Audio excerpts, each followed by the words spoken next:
आज की इस वीडियो में हम आपको करवा चौथ की एक नहीं बल्कि 4 कहानियां सुनाने जा रहे हैं। तो आप उन चारों कहानियों को सुनिए और अपने व्रत को पूर्ण कीजिए। पहली कहानी कहते हैं कि एक बार देवताओं और दानवों में घोर युद्ध चल रहा था और उस युद्ध में देवताओं की हार हो रही थी। ऐसे में देवता ब्रह्मदेव के पास गए और रक्षा की प्रार्थना की। ब्रह्मदेव ने कहा कि इस संकट से बचने के लिए सभी देवताओं की पत्नियों को अपने अपने पतियों की रक्षा के लिए व्रत रखना चाहिए और सच्चे दिल से उनकी विजय के लिए प्रार्थना करनी चाहिए। ऐसा करने पर सभी देवताओं की जीत होगी। ब्रह्मदेव के इस सुझाव को सभी देवताओं और उनकी पत्नियों ने खुशी खुशी स्वीकार किया। ब्रह्मदेव के कहे अनुसार कार्तिक माह की चतुर्थी के दिन सभी देवताओं की पत्नियों ने व्रत रखा और अपने पतियों यानी देवताओं की विजय के लिए प्रार्थना की। उनकी यह प्रार्थना स्वीकार हुई और युद्ध में देवताओं की जीत हुई। इस शुभ समाचार को सुनकर सभी देव पत्नियों ने अपना व्रत खोला और खाना खाया। उस समय आकाश में चांद भी निकल आया था। माना जाता है कि इसी दिन से करवा चौथ का व्रत रखा जाने लगा है।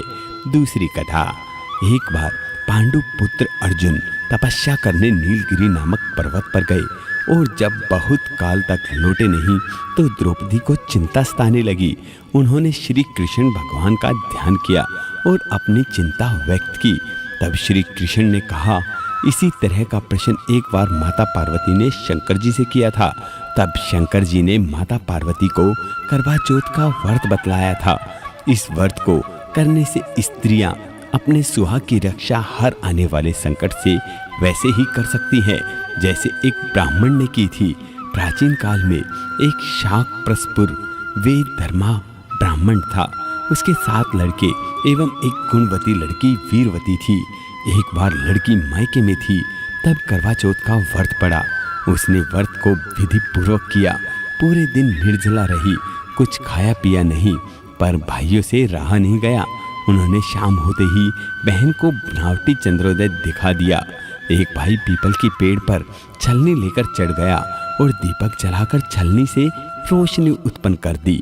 तभी दूसरे भाई ने नीचे से बहन को आवाज दी, देखो बहन, चंद्रमा निकल आया है, पूजन पर भोजन ग्रहण करो। बहन ने भोजन ग्रहण किया। भोजन ग्रहण करते ही उसके पति की मृत्यु हो गई। अब वह दुखी हो विलाप करने लगी।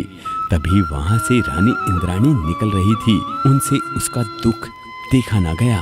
ब्राह्मण कन्या ने उनके पैर पकड़ लिए और अपने दुख का कारण पूछा। तब इंद्राणी ने बताया, तूने बिना चंद्र दर्शन किए करवा चौथ का व्रत तोड़ दिया है, इसलिए यह कष्ट मिला है। अब तू वर्ष भर की चौथ का व्रत नियम पूर्वक करना, तो तेरा पति जीवित हो जाएगा। उसने इंद्राणी के कहे अनुसार चौथ व्रत किया तो पुनः सौभाग्यवती हो गई। यह कथा सुनकर द्रौपदी ने यह व्रत किया और अर्जुन से कुशल मनोवांछित फल प्राप्त कर वापस लौट आए। तभी से अपने अखंड सुहाग के लिए हिंदू महिलाएं करवा चौथ व्रत करती हैं। जब से कार्तिक कृष्ण की चतुर्थी को करवा चौथ का व्रत प्रचलन में आया, जिसे इस आधुनिक युग में भी महिलाएं अपनी पूरी भक्ति भाव के साथ करती हैं और भगवान से अपने पति की लंबी उम्र की कामना करती हैं। तो आप भी इसी प्रकार से व्रत रख के अपने पति की लंबी उम्र और उनकी तरक्की की कामना कीजिए।